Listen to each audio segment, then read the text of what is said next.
Hello and welcome to a brand new episode of Premier Perspective. Today we are here with Abdul, our most constant guest on our show, to talk Already about know. the UEFA Champions League games that took place during the week.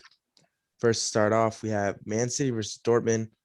City did not play to their full ability. As a City fan, I can say it out now, right at the beginning of this episode, that goal should not have been overturned and City Yeah, was lucky there's to yeah, win the game. totally agree. But to get more into the detail of the game, um, first goal, Emery Chan, pretty lazy pass in the middle of the field to give it away. City countered really well. De Bruyne scored, showed up in the big moment as he usually does for City. Just put pen to a new deal.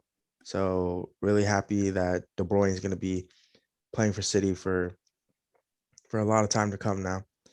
Right after that, Rodri was given a penalty that VAR overturned.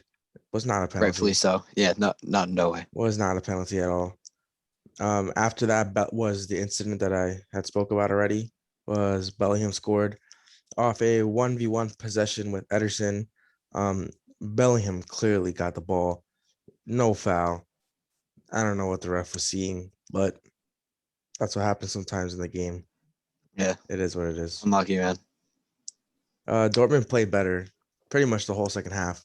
City were flat apart from Foden, Mars, and De Bruyne for most of the game.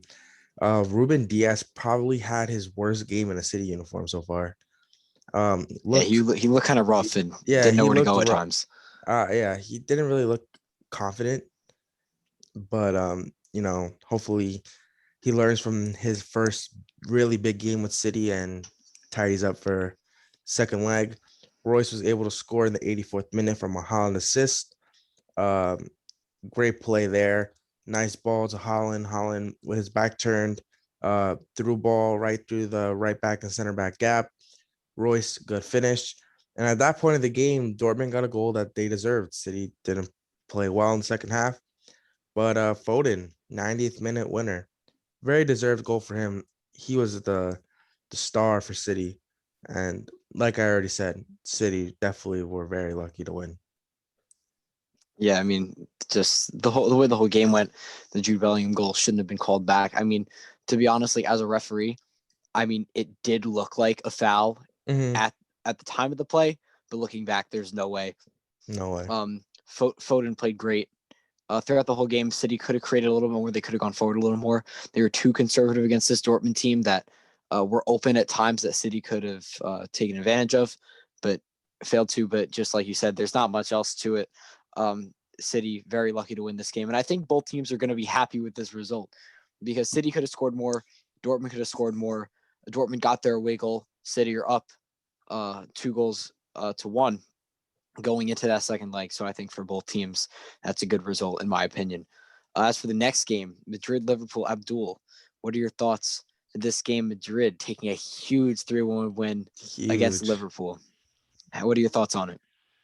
Um, well, my initial thoughts from what I woke up to the morning of the game, Varane getting COVID, practically our two star center backs not playing, one due to an injury, another due to COVID. That was really concerning because that would clearly affect Real Madrid, especially like Ramos's absence. That really affected Real Madrid last year against the City game. And I think Ramos is a key player just in general, not only just a defender. But we pulled through. We won. And I think even though Vinicius scored the two goals, and I think Vinicius played one of the most important games in his Real Madrid career. In fact, like one of his best performances that I've seen in a really long time from Vinicius Jr. And I'm glad that he found his way and he was able to score two goals.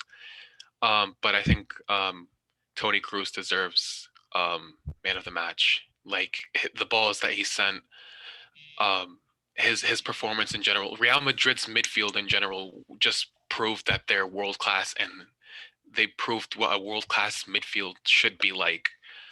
Um, Yeah, I totally agree with you. I think I think Toni Kroos was amazing. The passes that He he's was able, great. That one ball, the one that for the first goal, man. yeah, for the first goal, and the fact that aging midfielder, but the class is always going to be there. Absolutely. He might lose some of that pace.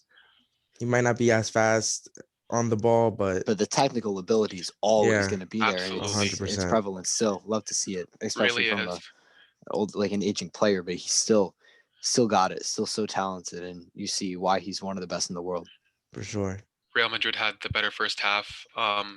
Obviously, they kind of calmed down a bit in the second half, and that's when Liverpool scored. But they were able to score a third goal. I think. I mean, football it's anyone's game, or soccer is anyone's game. I mean, you never know what can happen at Anfield. Mhm. Um, but I think Real Different Madrid. stadium, as Klopp said. I don't know if you guys saw that.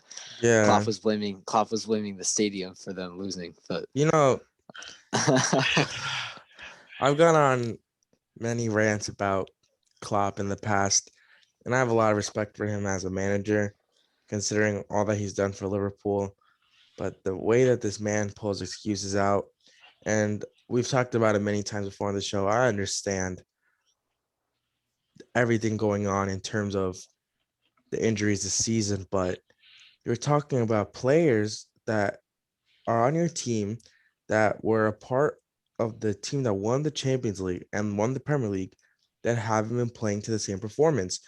Mane is nowhere close to the level that he's been at. Naby Keita, the big signing, was flat. Thiago hasn't looked good. Salah is pretty Trent. much the only bright spot in this game. Trent had an absolutely awful game. Awful game, He's man. great going forward, but Terrible, as a right poor. back, doesn't do a good job defending. Allison Right. should have saved the last goal. So you're talking about players that were key roles to your title winning team, and they don't look the same. So yes, injuries have been an issue, but there's definitely more to that. Are we not going Right, to and I talk mean, about look, how?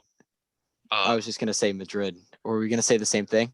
No, I was going to talk about how the third goal, Wijnaldum was just standing there Yeah. doing Someone said he absolutely did the nothing. mannequin challenge. Yeah. But what were you saying, Ryan? No, I was gonna say that. I mean, Klopp loves to blame, or Liverpool fans in general love to blame. Oh, we have injuries and that. Madrid were missing their like Two you center said, their backs. star center backs, Sergio Ramos, which alone is huge, and Rafael Varane. That is absolutely massive. They played Lucas Vasquez at right back, if I remember correctly. Yeah. Yeah. Which they've been So doing they a had to lot this season because they had to- Carvajal is injured. Right. Yeah. So they had to completely improvise a right back, and look at them; they're doing really well in the league. Now at this point, pretty close behind Barca, who are real close behind. They're right Atlanta in at that this point. title battle still. Right, for sure. And they've been able to pull through. And a rougher season at times, some players haven't been consistent all the time. But Liverpool, and like you said, these are the players that led them to a Champions League and a Prem title. The Allison and the Trent and the Salah, Mane, even Firmino, Naby Keita, who's supposed to be at one point one of the biggest midfield prospects in the world, was just poor the other day and really hasn't been prevalent in that team at all. Wijnaldum, who's a great midfielder, didn't turn it up. Thiago, I hate what Klopp is doing with him, not letting Thiago play, one of my favorite midfielders in the world, and he's just not playing him correctly. I could manage a team on career mode better than that, specifically for Thiago. But you can't always blame other things. And yes, some things don't go your way all the time, but some of the pressure needs to be on these players because we know that they're title winning players. They've done it before. They're world-class players and they're just not living up to it. Some pressure has to be on this Liverpool team and the especially the starting squad and those guys that can really lead them to greatness. Because if Klopp keeps just blaming everything else, these players are going to think that it's not their fault. It is. They need to really start stepping up, or else they're not going to get anywhere. Yeah, the only key thing right now that's pretty much kept them in is the fact that they got an away goal. But we're talking about a Liverpool team that has looked flat all season, and I don't really see them going past this tie. And even before it was known that Ramos and Varane would be out, I said Real Madrid was going to go to the next round. I think. And then Yeah. I saw those injuries. And I'm like, well, maybe it's bound to change, but it didn't even really make a difference if you Yeah, think about honestly. it, because Real Madrid Credit still to played Madrid. well, and Liverpool didn't take advantage of a team that's playing a winger at right back, and we're missing their two center backs. So Yeah, I think that Madrid's gonna wraps up progress. that That wraps wraps up up. Tuesday's games. Yeah. So now we're gonna move on to Wednesday's games. So to start off, we have Bayern versus PSG. Great game, man. Great game. Wonderful. PSG took a massive away win, scoring 3 goals away, which is gonna be huge for them. Mbappe opening goal. Mbappe is just so amazing, man. He's I such a don't. talented It's player. it's ridiculous. He's stepping up now in these big moments. Like that was the question last year. PSG lost in the final, and people were saying, Mbappe didn't really step up to the moment. He looked flat throughout the game. This is the moment, and he stepped up. Twice. Twice. Yeah, Yeah, twice scoring. he was Then able to third score goal. real. That third Yeah, goal was a beauty. it was Having beautiful. Boateng afraid to put a challenge in, And then just slicing near slotting it. post. Yep. Beautiful goal. He's just amazing. He's just amazing. And to see him score against big clubs like Barcelona, scoring 4 goals against Barcelona, and Mhm. scoring 2 goals against a big club like Bayern Munich, like Mhm. Yeah, he just proves time after time that he is a world class player and he's capable Mhm. of performing at a high level. And games like today, like just really prove that he could play at the highest level. And yeah. yeah, pretty much. I mean, hopefully City passes to the next round, but they're gonna have a handful with Mbappe Yeah, they're really gonna. if they get Yeah, through if to the if they next thought round. Holland was rough, If both those teams get through to the next round and play each other, it's gonna definitely be a rough thing for City. But let's not just talk about Mbappe. Let's also talk about Neymar, who assisted both goals. Neymar was great. Neymar Neymar was looked great today. great throughout the game. He Coming back looks from injury. coming back from Mhm. injury. He looks really motivated. Was creating all throughout. Nice first pass to Mbappe. Beauty for the second one into Marquinhos. Mhm. Marquinhos did leave the game injured, so hopefully PSG do have him back. Hopefully it wasn't anything too serious. But Bayern were not gonna go without a fight, and they got 2 goals and they tied the game. Choupo-Moting, Abdul's inspiration as a striker, and Thomas Müller, who's always putting in good performances. And the game got back to 2-2. But as we already had said, Mbappe finished the game off with that great third goal. Bayern dominated possession, Yeah, 31 shots. 31 shots. I thought I was seeing something wrong looking at that. 31 shots, 12 on Well, target, 12 on target. And to and only get 2 goals. but 31 shots, man, that's Yeah. insane. Bayern, no, Some that's what I'm saying. And you saw it a lot towards the end of the second half. Bayern had like once the game went to 3-2 after Mbappe got the second yeah, goal for him, for PSG.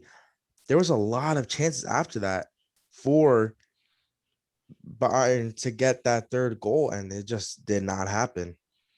So I feel like they yeah. definitely will feel disappointed in the result. Oh, for sure, and but also Keylor Navas, Yeah, man of the Navas is amazing match. performance amazing. today. Man Navas of is He the amazing. match. absolutely kept PSG in that today. Not the only reason why PSG Yeah. as a whole played amazing, but defensively, PSG were great, and Keylor Navas was Mhm. absolutely insane today. It really showed that he can continue performing at that world class level, and he's been jumping from like team to team, but all great teams at first at Madrid and now PSG, and he was great today. So, Yeah. a I lot of mean, that win goes to him because he definitely kept them in it at some points. a lot of Like, people probably thought that he was like finished or that he was going downward after he left Real Madrid. But ever since he's been on PSG, especially this season, we saw it in the game against Barca that Keylor Navas made great saves throughout the game. He saved Messi's penalty. He's a great keeper, and PSG are definitely lucky to have someone like that in that. No doubt about it. Moving on to the last game of today, Abdul's going to be excited about this one. Porto, Chelsea.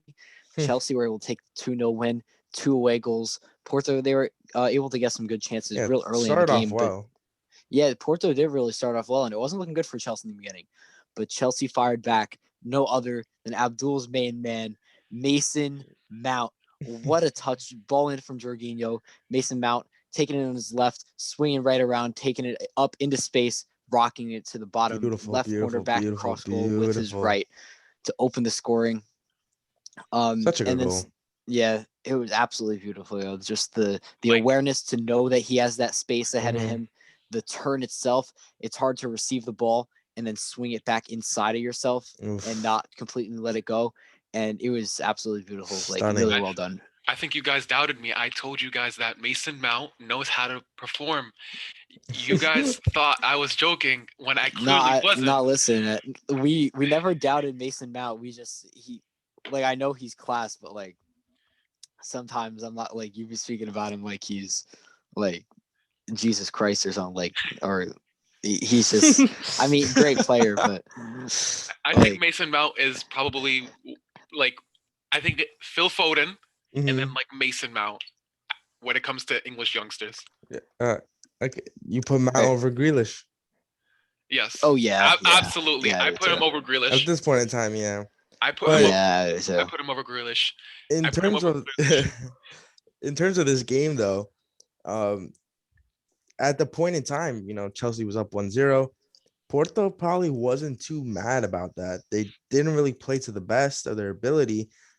Chelsea only with one away goal at that point, but bad bad possession by Jesus Corona, giving the ball up like that, and Bancho took advantage.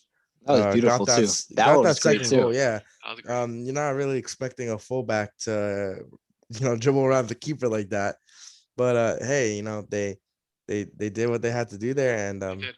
I think this game was one of the easier games to predict. yeah, I mean, for again, sure. a lot of us said, "Oh, they beat Juve," but then again, we go back to what we said in the previous podcast. About Juventus, yeah. Juve did not do well. They Mhm. clearly didn't want as much as Yeah, Juve Porto. were poor. But this Yeah. was just an easy game to predict, and I see that Chelsea's going to progress to the next round. Obviously, I think that they're gonna go up against Real Madrid. I don't think Mhm. Real Madrid are gonna bottle their lead against Yeah, and Liverpool. Chelsea. Not Yeah, not I mean, obviously it could happen, but we're talking. I think a Chelsea Real Madrid semifinals would be That'll be a great so game. good, such a good game to it'd watch. be awesome. And then All these games at this point are Yeah, gonna be great. yeah, for sure. absolutely. And not every team is Barcelona. Like I don't think Real Madrid's gonna bottle their lead against Liverpool. So I don't think so either. I And don't think so. Liverpool's is not even just about Barca like bottling it that they did last year, or I mean 2 years ago. previous year. But it's also Liverpool's not at that level. No, not They anymore. were a much, much, much better squad. So I don't think that's gonna happen. But yeah, that wraps up today's video.